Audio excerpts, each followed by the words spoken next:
Jak 2 stands out in the minds of many as the hardest in the series, with its less than generous checkpoints and ruthless Crimson guards. So how do speedrunners deal with the challenge of not only surviving, but also going as fast as possible during those missions? To find out, the run we are going to be analyzing today was done by the talented homie Blorden, who you can find on YouTube and Twitch in the description below. If you enjoyed chill vibes, he's your man. Also, huge shout out to talented modder and code understander Barg, who helped out massively during the research phase. He not only helped me fully understand some things, but also created some invaluable visualizations. His links will be down in the description as well. Now let's start off on the first mission of the game, which most players simply refer to as Escape. This mission serves as the game's platforming tutorial and is pretty linear. After some well-placed punches and roll jump high jumps, Blord makes it to these platforms that are on a cycle. This cycle is global, so before doing an attempt, runners can manipulate it so they always have a favorable one when starting a run, by quitting back to the main menu when it's around the middle of its rising animation. Once he roll jumps and high jumps onto it while it's at its peak, instead of going on the normal path to the left, he uppercuts onto this pipe, which has rings of collision sticking out of it. From here, he can make a semi-blind jump to this adjacent pipe on the other side of the wall, and do another uppercut to this section, cutting the corner path entirely. He then jumps up onto this platform to cut another corner by utilizing a piece of tech called a boosted uppercut, or boosted for short. By slowly walking off a ledge and pressing square, X, and circle in a quick succession as Jak is about to fall off the ledge, you can abuse the lesser friction as well as the few frames of coyote time to get more horizontal momentum than intended to cross large gaps in the original trilogy. He aims a bit far left and backtracks slightly to make sure he hits this loading trigger for the next section. From here, it's just more well-placed punches and roll jumps to the end, trying to avoid any damage from the Crimson guards patrolling the area. Once at this slide, he lines up so he can do a double jump spin and ride the momentum over towards the door. Now he heads to the start of our next mission, Protect Core and Kid. After killing these 3 guards, the game forces us into the Dark Jak form to introduce the player to the mechanic. As this is happening, a carrier comes down from the sky and starts spawning a total of 11 guards. While clearing them out, Blord moves his camera back towards the prison. After this mission, he wants to get on a zoomer, specifically the fastest ones, which are usually referred to as one-seaters. By positioning the camera this way, he is looking at the area he will spawn after skipping the end cutscene, keeping any zoomers driving by on screen, preventing them from despawning. Luckily for him, one drives right where he needs it to, and he is able to immediately start driving towards his next destination. Jak 2 is very unique when it comes to its skips. Both 2 and 3 have a major exploit called percentage warps. If you are able to make it to certain triggers in the game that update your tasks, aka your position in the mission tree, the game will give you everything you would have unlocked up to that point. This quirk of the task system is referred to as a percentage warp, as a nod to how the percentage counter on the save screen increases when you hit one of these triggers. The reason I refer to Jak 2 as unique is that there is only one percentage warp used in any percent, and it was found virtually immediately in the game's history. Mars Tomb skip takes us all the way to the end of Act 2, skipping nearly 2/3 of the game's missions. After this, however, every mission in Act 3 needs to be completed. So how is this skip performed? Going back to Blord, he first needs to make it to the entrance of Mars Tomb. Throughout Haven City, there are these barriers that lock you out of certain areas until you are given a pass later on in the story. Speedrunners have found a variety of death warps and out of bounds to bypass these. The first of which is Red Barrier Skip. In certain scenarios when your camera is outside of the intended play area of a loaded level, the game will update your checkpoint. If we get the camera out of bounds in this corner, the game will change our checkpoint to one past the red barrier, not only saving on travel time, but also skipping the next mission where you would unlock the pass. After this death warp, he grabs another one-seater and drives it into this corner, where he times an L1 press to pop the zoomer up into the air slightly, dismounting as it's rising, and then double jumps over this last bit of collision here.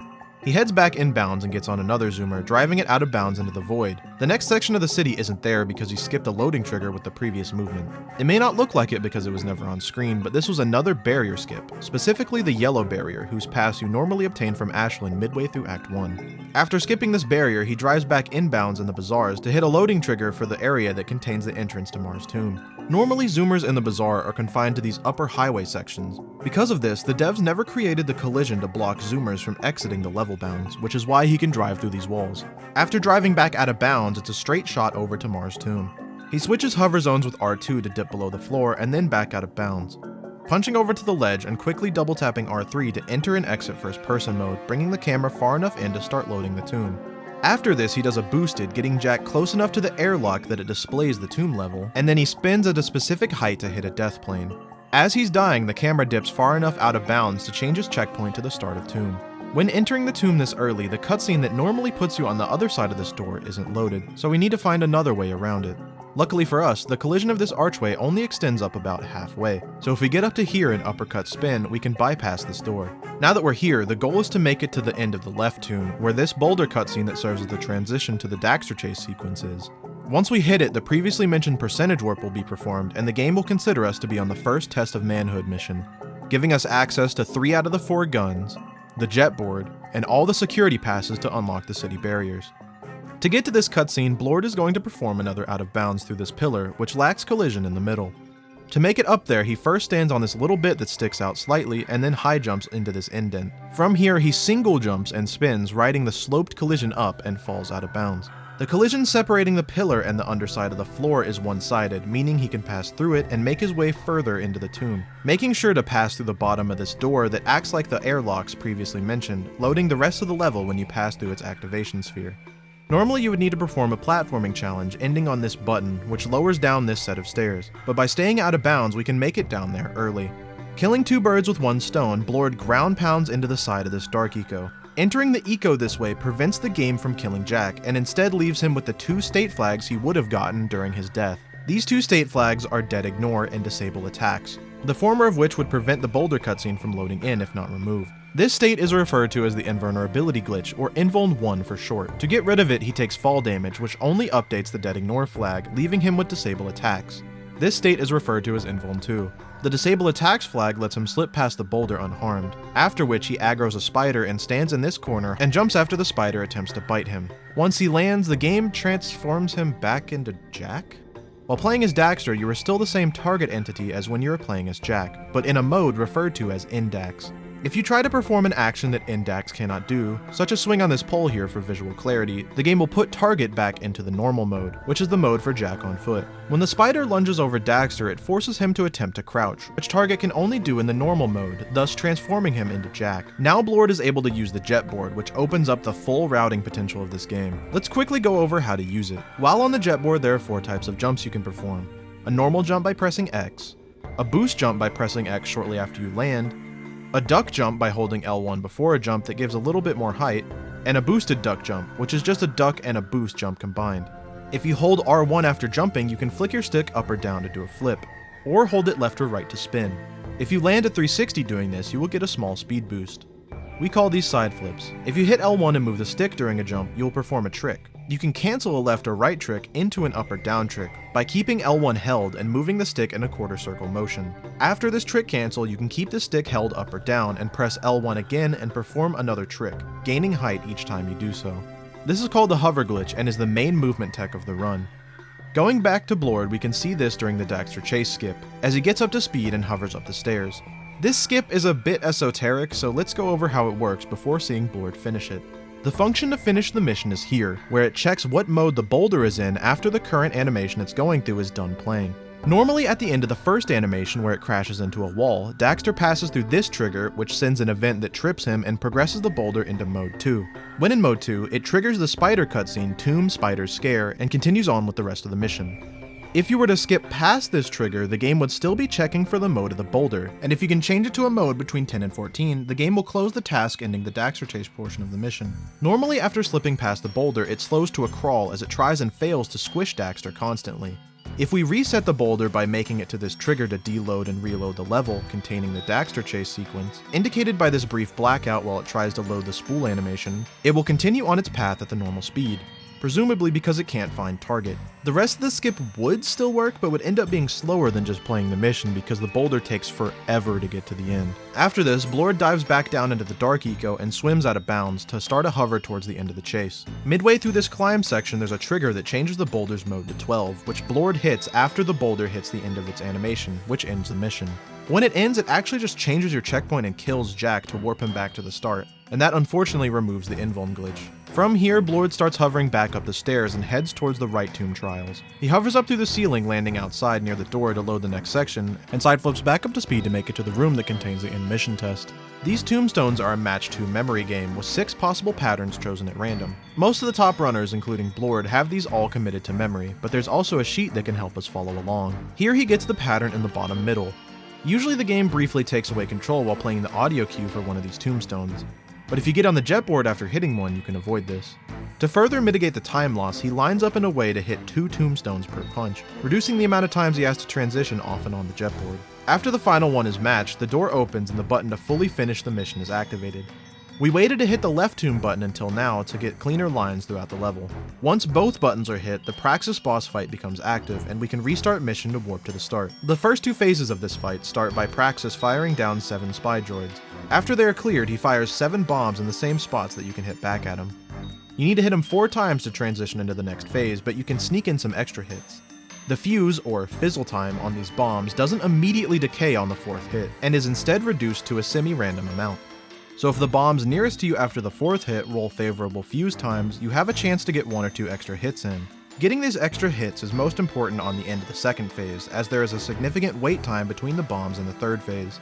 Blord manages to enter the 3rd phase with only 3 hits remaining, and waits for Praxis to rise up from below, where he will attempt to break out the floor before shooting up to 2 bombs for you to throw back at him. The side he spawns on is random on the first go, but after that he will oscillate to each side after he gets hit. Here for Blord, he starts right, so after hitting Praxis for the first time, he knows he will come up to the left, so he waits to the right of the pit so Praxis will fire another bomb immediately, instead of attempting to destroy the floor. He heads over to the next bomb as he sees Praxis rising to kick it back before the fuse expires, finally jetboarding over to the last bomb he needs to hit and sniping Praxis as he rises up on the right. Now we are free to leave the tomb and make our way to Torn and activate the next mission, Rescue Friends. He hovers up through the elevator shaft and makes his way back into the city. Torn is back over in the slums area, so he passes back through the bazaar, cutting a corner with a hover, and drops back down to the raised road to hit a loading trigger, starting another hover after rounding the corner to perform an outside of BSP death warp to cut on some travel time. Now he just needs to make it over to the hideout, talk to Torn, and head to the fortress to rescue friends. Once in the fortress, he lines up a hover through the ceiling which lacks collision, and drops back down to skip a section where you would normally need to hit 5 buttons to turn off a barrier while dealing with a barrage of guards in your way. He then makes it to this corner, hoping not to get shot during the movement, and clips through the wall. There is a maximum amount of triangles the game can check when calculating Jack's collision, referred to as the collision cache.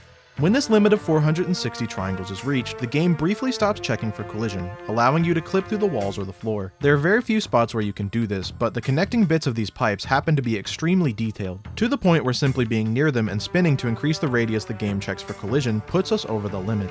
This lets Blord cut another corner and make it to the room that houses the end cutscene. Back in the city, exiting Vin's power room, he now starts heading towards the sewer entrance, cutting a corner here with a hover. Normally you would need to go to talk to Krew first for the start of this mission to be loaded, but if you restart mission in the sewers at this point in the mission tree, they will spawn and start the mission. This mission is a sort of hybrid auto-scroller. There's an upper limit to how fast you can perform it, as well as a few skips, but there's still some waiting involved. The main form of time save is getting out ahead of the escort and clearing any enemies waiting on us to arrive, like these 3 metalheads here at the start of the mission. After killing these guys, he has to head back close enough to the escort for them to follow, indicated by the voice line starting with, "We go down." Do we have to? While he's waiting for them to make it into this room, he grabs a set of ammo crates and heads over to the corner. There's a scripted ambush sequence where 7 metalheads crawl down the walls in these 3 spots randomly.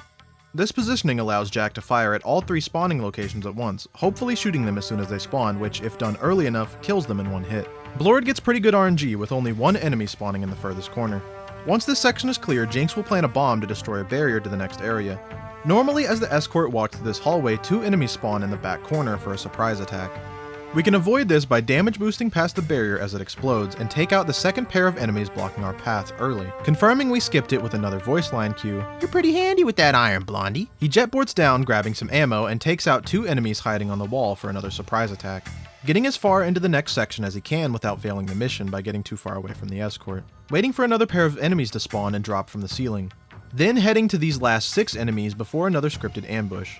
While trying to kill these enemies, he takes some damage, leaving him at 1 hit for this next gauntlet, which is a very precarious position to be in.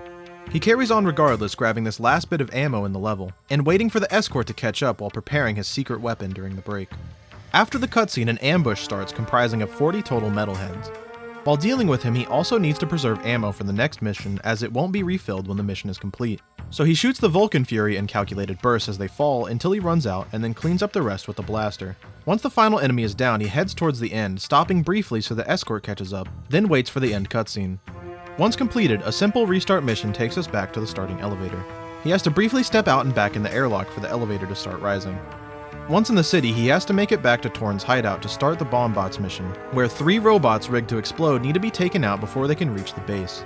Once the mission starts, he heads to the furthest Bombbot in the industrial section, saving the one in the slums for last.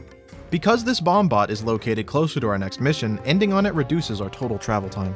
As you can probably guess by now, a hover is used to cut some corners during the movement to the first Bombbot. These enemies have quite a bit of health, but we have a technique that can shred through them. Normally when you spin kick an enemy, it only does 1 instance of 3 damage. For some reason, as long as Jack is firing the gun, this limitation of the spin is removed, and the move can hit multiple times with the right positioning. To achieve this, Blord positions in front of the bot and continuously jumps, spins, and shoots while it passes over him, dealing enough damage to kill it in about 3 seconds. From here, it's just rinse and repeat for the remaining 2 Bombbots. On the way to the third, Okay, I'll stop mentioning every hover now until there's one that actually needs explaining. I can tell it's starting to get a little repetitive. After the third Bombbot is killed, he quickly gets on a zoomer as it's the fastest option for this travel over to the Class 2 race at the stadium. He cuts a corner here by driving through this wall that lacks the collision that the game uses when Jack is on a zoomer, and heads to the starting cutscene.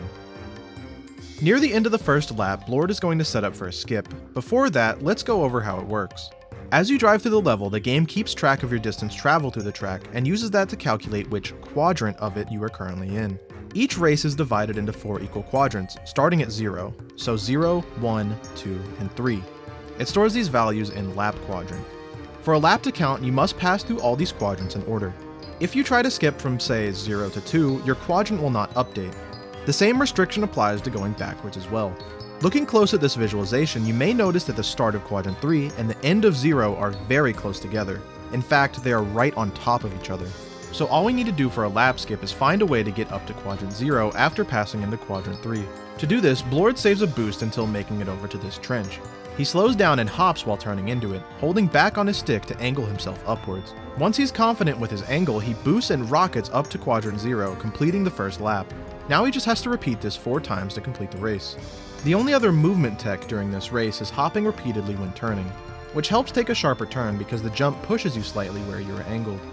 On the third lap, he makes it back to the pack and decides to play it safe and not go for the small shortcut in the tunnels. The other racers can end up sideswiping you while attempting it, and that can lead to time loss or a potential death. Alright guys, I think I'm done for the day. The rest of the race goes well, and he comes out even on the split, only losing around 3 seconds to playing it safe earlier. Now he needs to make it to the gun course and grab the final gun we unlock, the Peacemaker. He gets onto a zoomer for this next section. There is another outside of BSP warp here, and this one is based on the camera's height rather than just getting it out of bounds. To achieve this, he switches hover zones, taps L1 near the apex, dismounts the zoomer, and double jump spins before restarting the mission, skipping a good bit of driving. After another quick death warp, he's back over by the tomb, and starts hovering through a wall to the gun course. He goes to attempt a death warp where he uppercuts and spins at a precise height to get stuck on the floor, and grab the Peacemaker from out of bounds and falls into the void after. When he was hovering, his camera went out of bounds and changed his checkpoint, so he expects to spawn outside of the hip hog. But unfortunately, he went just slightly too far out, causing the door to close and update his checkpoint to the gun course while he was falling. On top of this, he accidentally resets instead of skipping the split, so from here on out he has no idea what kind of pace he's on. Watching this back, we have the benefit of hindsight, but in the moment, Blord contemplated resetting. Do I even bother? He ultimately decides to keep it going and starts the race against Arrol. This race is different from the previous one. While it still does track your lap distance, the lap quad always stays at 3. This race is just from point A to point B, so there's no need for it to track laps. The end is instead simply determined by hitting the ending cutscene. The race path through the city is marked by these boost rings. If you skip past one of these rings and touch a ring further past the one you skipped, it fails the mission. But notice how I said only when you touch the next ring. This quirk makes this next skip possible. After a bit of driving, Blord makes it to the fountain and rounds this corner to load in the next set of rings in the next part of the city. From here, the race is flipped on its head, and we need to avoid every ring while making it to the end. Doing this lets him take more optimal lines throughout the city and ends up saving around 8 seconds even without the boost from the rings. After a few corner cuts and very careful driving, he makes it to the end cutscene. Now he needs to drive over to the ruins and finish a quick mission. There are technically some death warps here, but they would delay the dialogue that gives us the introductory task, which spawns the start of the mission. So taking a zoomer all the way ends up being the fastest option. Oh, and he also started his splits back up on accident at the end of the Arrol race, which would actually end up helping him in an upcoming mission. More on that later. Normally in ruins, you would take this mech throughout the level, breaking through walls and other obstacles, but the end trigger is loaded from the start. So all we need to do is a single hover through this wall, that only has one-sided collision, which you can visualize here via this color-coded normal data. With the mission completed, he heads back over towards the city and starts a hover over the airlock. When checking if Jack is close enough for these airlocks to activate, it never takes his height into account. only his X and Z position. So if we enter this radius from above, it will still load in the next level. Because we move past these airlocks so quickly, we never give the second airlock time to start opening and let the game load in the rest of the assets for the city in the levels City-wide and L-wide A. Runners call this state of the city a ghost town because of the lack of citizens. This mainly just saves time because you don't have to wait between airlocks, but not having to deal with guards or traffic potentially blocking your movement is a nice bonus. After a death warp here and another more familiar death warp, we are in the industrial section again. We need to rendezvous with Onin before heading to the forest to protect Samos with a well-placed hover. After hovering over this wall, Blord makes sure to go a little further into the level to hit the loading trigger for Onin's tent, in between these two fruit stands.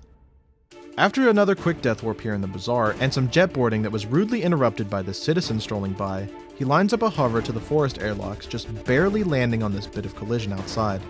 He then does a boosted over to the portal mid-level load, and then takes it up to the top.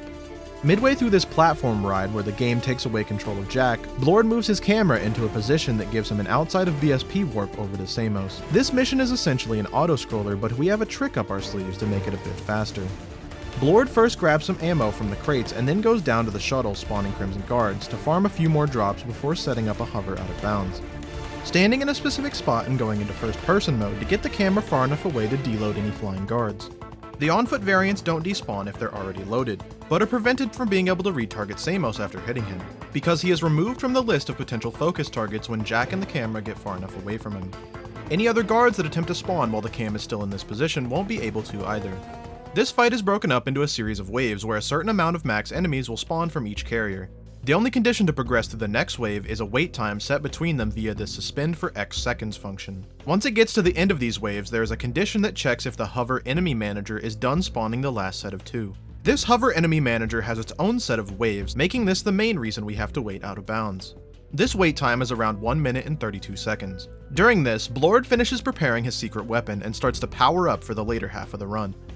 Because he restarted his timer earlier, he has a reference point to when the mission started, and did some math to find out what time he needed to wait for. Once he sees about 5:05 on the timer, he heads back, clears the remaining on-foot guards with a Peacemaker, and hovers back to the wall to deload any hover guard stragglers and be closer to his next destination as the mission ends. From here he curves left and hovers back right over these steps to hit a loading trigger, hops back onto the platform once it ascends, and restarts mission under the arch to warp up, performing another ghost town into Haven, this time pausing the game with select to give the PS2 enough time to load.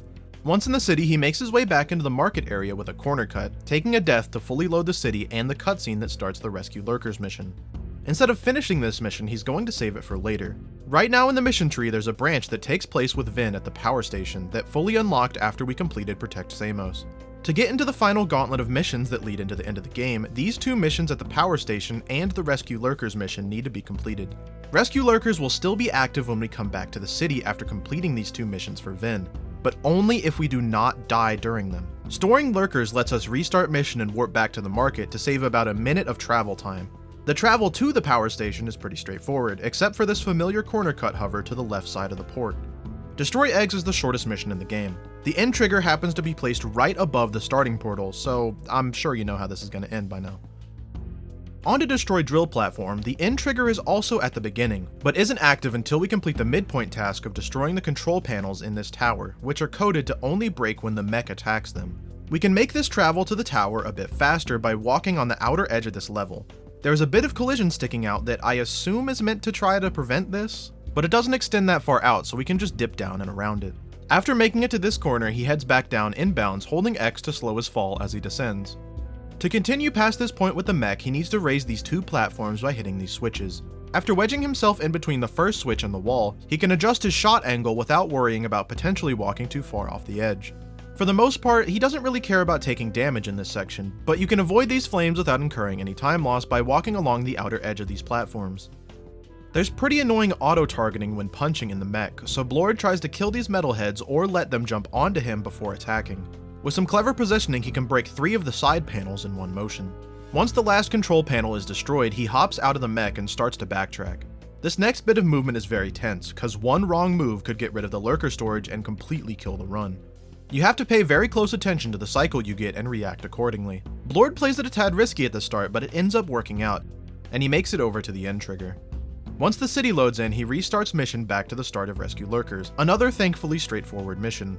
He gets on the nearest one-seater and drives over to the group of 2 on the left side, saving the other 4 for last as they are right next to the stadium where the next mission takes place. After breaking the Lurkers out of these prison transport vehicles, you must take them to one of these escape tunnels. Blord shoots the second transport but doesn't kill it immediately, instead waiting for it to drive closer to the escape hatch, then shoots the right side of the vehicle as it's turning so the Lurker will land closer to the hatch. The Lurkers will try to follow you even if you have another Lurker already riding your zoomer, so while he drops the first one off, the second one walks up close enough to path to the hatch, letting him drive away towards the next group. He shoots the third one in the air a few times to avoid him flying back from the transport vehicle exploding, and moves to the fourth after picking him up, shooting this one to the left so he gets angled towards the hatch as the explosion sends him flying. The last 2 are precariously placed near the water. If the Lurkers happen to get pushed into the water, this mission will fail and send you all the way back to the beginning.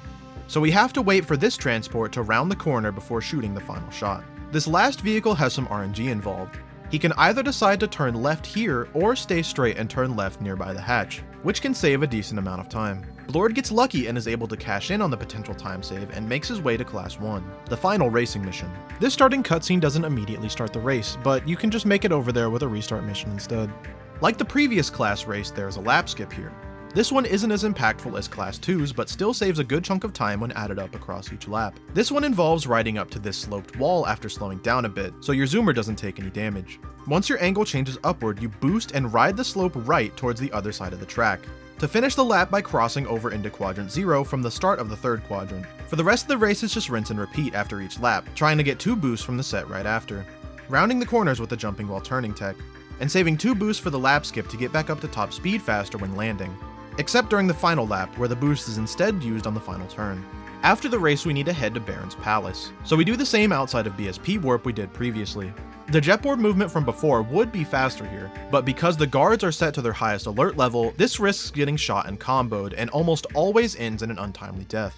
Blord instead opts to grab a zoomer, so if he is shot, it won't be as detrimental. There is a brief text pop-up telling us we received the pass for the palace that actually prevents the press triangle to use prompt from showing up.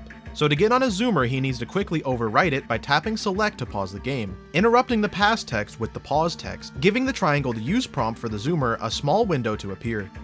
After some driving, he makes it over to the warp spot without incident, and then does the death warp over to the front of Palace. This level is designed in a big loop, where the end of the mission is in the same elevator we ride up in at the beginning. This airlock on the other side updates our tasks when closed, so all we need to do is get it open by hovering up out of bounds and curving close enough forward and to the right for it to start opening. We curve back left to enter the elevator shaft because the falling platforms, crimson guards, and awkward pipe collision make landing on the right side very risky and a tad slower.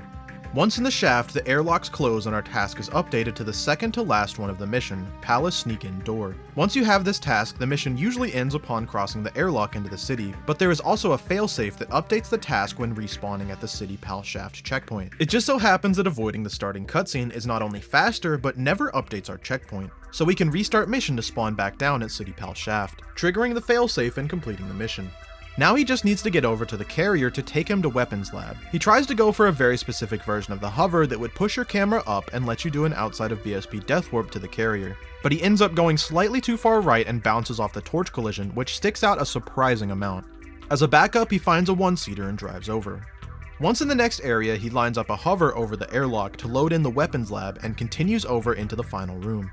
He lands close enough to the airlock to load in the cast boss level, and doubles back to this camera trigger that sets it to display. He starts hovering towards the airlock until his camera gets high enough for the game to consider him to be inside the cast boss level, changing his checkpoint to the start of the fight and killing him. Each level has a maximum height you can fall before it kills you, in case you manage to bypass any of the manually placed death planes.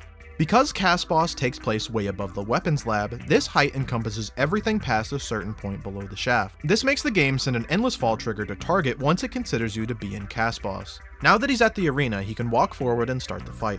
The first phase has Krew spawn 20 holograms of himself that you have to kill before you can damage him. These guys normally take 2 hits to kill, but with some clever positioning you can shoot them off the arena to kill them in just 1.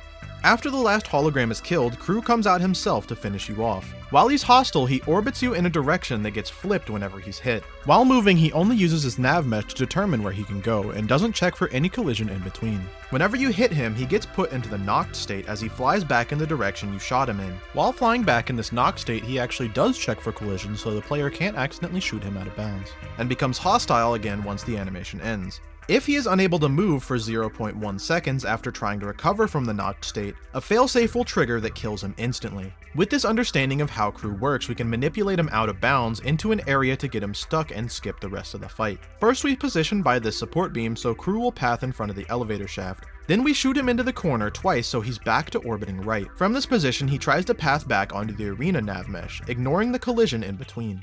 Once he's far enough through the wall, we can shoot him with the scatter gun in this position at an angle that sends him in between the slope collision and the wall, getting him stuck long enough to trigger the failsafe and end the mission once he flies over to where the cutscene plays. Fresh off of committing murder, the game decides to lighten the mood by letting us play some whack-a-mole. This minigame is separated into predetermined waves of normal, gold, and red electrified moles. The RNG factor of this mission is only present during certain sections of the waves, where it rolls a random tick value between a minimum and a maximum, set for that specific mole or set of moles. These waves last far longer than you would ever reach during this mission because the score value you need to reach is only 1500. The other waves are meant for the high score mode in post-game. The tick values end up meaning a maximum of about 1 to 2 seconds on some mole events, so the difference will never exceed more than 10 seconds between the best and worst RNG, and in practice is a lot less than that on average. All this to say that this mission can vary slightly. Next up is the Underport mission, which has a skip for the entire mech section. The end of said section has a camera trigger that, among other things, closes under mech resolution. The entrance to Underport is an airlock that loads the mech section and deloads the city, once it considers you to be past it in the elevator. We can trick it to deload the city while we are still in it by jetboarding around the corner while it's open, and land down in this outer section. The rest of the level loads in via this airlock. We can line up a hover to trigger it while getting a perfect line to the end. During this hover, Blord notices his camera getting pushed up, and realizes if he continues on, the cam won't reach the trigger. So he drops down and takes a little bit of time lost to wait for the airlock to open and allow his camera to pass through. Now he goes to start the second half of the mission, where you escort Sig through the rest of the level, occasionally solving block puzzles for him. Currently there is no known skip for this segment, so it's mostly just doing the mission casually as fast as possible. The blocks react to getting shot as well as getting punched and kicked, so for the first set of 2 he fires the blaster while spinning and hits them into position, opening the door and passing through the trigger to start the first chase sequence, which ends after making it past this electric trap. 2 quick block puzzles later, he starts the second and final chase sequence where you follow behind Sig and shoot these rotating platforms. Once he completes the segment, there are only 3 missions remaining. The next one being Defend Stadium. The path back is a very long and tedious drive, but there's a trick we can use to save a good amount of travel time. After grabbing a zoomer and heading back near the palace while wondering if this run is still on pace or not.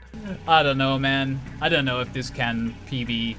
I feel like there's so many little things have just happened over this run. It just can't, right? You just can't PB, right? Blord sets up for an out of bounds where he ramps off the side of the fountain by driving into it while holding back on the stick to angle the zoomer upwards and hitting L1 to hop up onto the side. He then quickly hops again at the top of this makeshift ramp. Around the apex of the jump, he holds forward to angle the zoomer straight again and give him enough speed to clear the invisible wall. Now that he's fully out of bounds, he dips below the floor and slows down as he gets close to the palace door to load in the PAL shaft level. We never saw it because it was skipped with the Mars Tomb percentage warp, but this level also serves as the beginning and end of the first Praxis boss fight. The beginning of that mission takes place after riding a different elevator up, located near the stadium we have driven past twice before. The PAL shaft level actually contains both elevator shafts at the same time, and the one over by the stadium has triggers to load that area of the city. After loading the level in, Blord drives over to the edge of the loaded part of the city, side flips up to speed, and grinds a rail to set up the perfect line towards the shaft, and starts a hover over to it. He has to make sure he mashes high enough to hit these triggers when he ends his hover near the shaft. Once he sees the minimap disappear, he knows he's passed through the triggers and adjusts to land in front of the airlock in the city. Now he just needs to make it to the starting cutscene for Defend Stadium. This mission is a simple auto-scroller where you defend the 2 versions of Samos while they transport the Rift Rider over to the balloon on the other side of the stadium. The only thing runners really need to worry about is conserving Peacemaker and blaster ammo for final boss, so a mix of the scattergun and spinning and shooting the Vulcan Fury are used here. Once completed, Blord needs to make it to the construction site in the industrial district. This mission, if you can really call it that, just consists of one cutscene that sets up the final fight against Core. To get there as fast as possible, we do a series of mostly familiar outside of BSP death warps. Once in Industrial, Blord hovers up to the higher level, keeping an eye out for any camouflaged metalheads, and starts a huge corner cut over to the construction site. The trigger for this cutscene is pretty massive, so Blord can just stand here and wait for the level to load in. Once back in the city, he does a death warp over to the carrier and heads to the nest. To break the walls that lead to the nest interior, he hovers over to this cutscene by the gun. Once skipped, he hovers over to the path that leads into the arena for the final fight. In this first phase, he spawns a swarm of scorpion-esque metalheads. If we turn our camera away and keep them off screen, like the guards in Protect Samos, they won't be able to target Jack. The spinning and shooting Wastelander move queues up 5 shots to be fired by the blaster mod when held. By spamming the fire button, we can shoot one flurry of 5 and queue up another 5 right before we land. Blord does this in a rhythm, briefly pausing between jumps and spins to let a full flurry of 5 shots out at core. By switching to the blaster mod, pressing and holding R1 to queue up 5 shots, and then quickly switching to the Peacemaker, we can trick the game into letting us stack up multiple shots of the Peacemaker, which Blord shoots after the brief transition into phase 2. He then finishes the rest of this phase with the blaster mod. After a cutscene to transition into the third phase where Core descends on foot, Blord starts to spam the blaster again. While in this last phase, Core will fall down to the ground and send out a blast over the floor of the arena, after reaching a damage threshold. There are 2 of these before the phase is over, and he is invincible during this animation as well as when he is attacking. So there are brief periods of time where Blord stops firing to not waste any ammo. Once the final hit lands, timing ends and Blord can celebrate? Hey, GG? GG? I don't know, man. I don't know, dude. Still though, massive shoutouts to Blord for this run. He's currently trying to beat it now that a bit of new time save was discovered, so go follow him on Twitch if you want to check out that grind. Another shoutout to Barg as well. Without him, at the very least, this would have taken a lot longer to produce. So please go over and check him and some of his Jack mods out.